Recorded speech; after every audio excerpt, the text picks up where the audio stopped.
हरे कृष्णा। आज की वीडियो में हम कार्तिक महात्म्य के अध्याय 14 पर श्रवण करेंगे। उससे पहले आप मेरे चैनल को सब्सक्राइब कर दीजिए और बेल नोटिफिकेशन को ऑन कर दीजिए। तो चलिए अभी शुरू करते हैं कार्तिक महात्म्य अध्याय 14।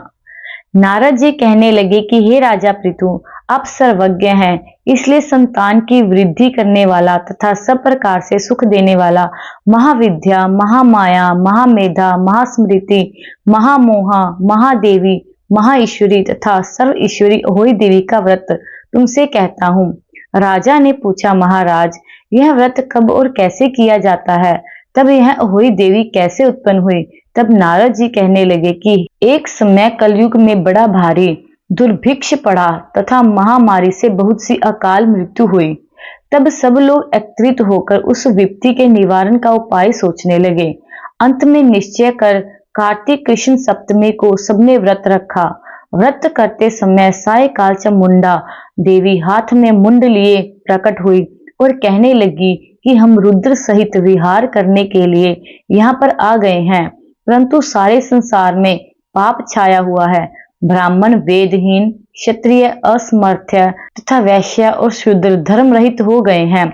स्त्रियों ने पतिव्रत धर्म छोड़ दिया है, इसलिए सब लोग अहोई देवी का व्रत करो।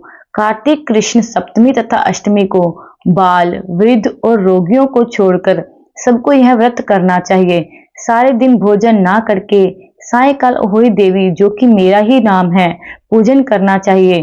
अपने मकान को गोबर और मिट्टी से लिपें। द्वार पर 4 रंगों काला, पीला, हरा और लाल से मेरी मूर्ति बनाएं। अच्छे सुंदर पकवान बनाकर मेरी पूजा करें। तभी एक धीवर की स्त्री कहने लगी कि हे माता, हम नीच लोगों का कर्तव्य भी बताएं। तब देवी ने कहा कि तुम लोग मेरे भक्त हो, सो सब लोग मेरा पूजन करके तेरी संतान को पूजेंगे तो उनकी पूजा सफल होगी, अन्यथा नहीं। मेरी पूजा के बाद कुम्हारिन तथा मालिन की पूजा होगी। ऐसा कहकर देवी अंतर्ध्यान हो गई। नारद जी कहने लगे कि हे राजन, इस प्रकार देवी की कथा अनुसार सबने व्रत और पूजन किया तो सबके संकट दूर हो गए और सारा संसार सुखी हो गया।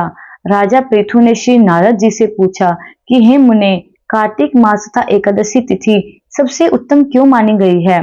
तब नारद जी कहने लगे कि हे राजन, जो प्रश्न तुमने आज मुझसे पूछा है वही प्रश्न एक समय श्री सत्यभामा ने किया था, और जो उत्तर श्री कृष्ण ने सत्यभामा को उस समय दिया था वही मैं तुमसे कहता हूँ।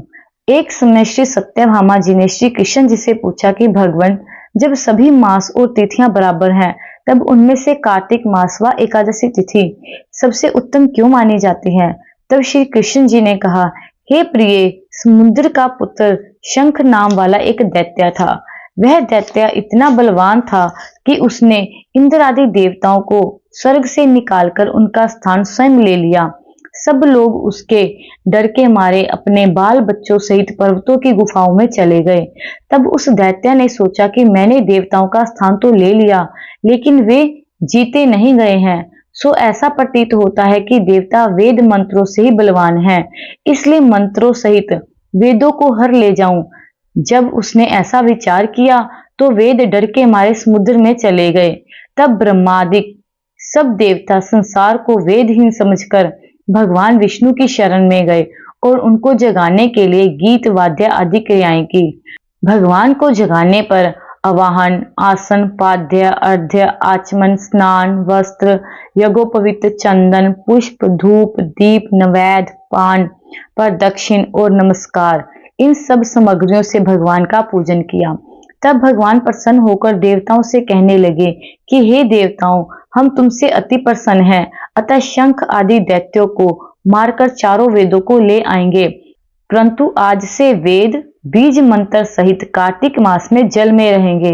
अतः कार्तिक मास में जो कोई जल में स्नान करेगा उसको यज्ञ के अंत के समान फल मिलेगा और उसके समस्त विघ्न दूर हो जाएंगे। आप लोगों ने क्योंकि एकादशी के दिन हमको जगाया है, अतः सब तिथियों में एकादशी अधिक मान्य होगी। कार्तिक तथा एकादशी के व्रत हमको अति प्रिय हैं। नारद जी कहते हैं, हे राजन, इतना कहकर भगवान मत्स्य यानी मछली का रूप धारण कर विंध्याचल में निवास करने वाले कश्यप ऋषि जी की अंजलि में आ गए। कश्यप जी ने उनको कमंडल में डाल दिया जब कमंडल भर गया तो मत्स्य रूप होकर भगवान कहने लगे कि हमको कोई बड़ा स्थान दो। तब कश्यप जी ने घड़ा दिया, घड़ा भी भर गया तो उन्होंने कुएं में छोड़ दिया, परंतु भगवान धीरे धीरे बढ़ते ही रहे तो कश्यप जी ने उनको समुद्र में डाल दिया। जब भगवान समुद्र में भी बढ़ने लगे तब मत्स्य अवतार भगवान शंखासुर दैत्य को मारकर बद्री नारायण के आश्रम आए। यहाँ आकर भगवान ने देवताओं से कहा कि हमने शंखासुर को मार दिया है। साथ ही ऋषियों से कहा कि आप लोग जाकर समुद्र में से वेदों को ढूंढ लो, तब तक हम देवताओं सहित प्रयाग में निवास करेंगे।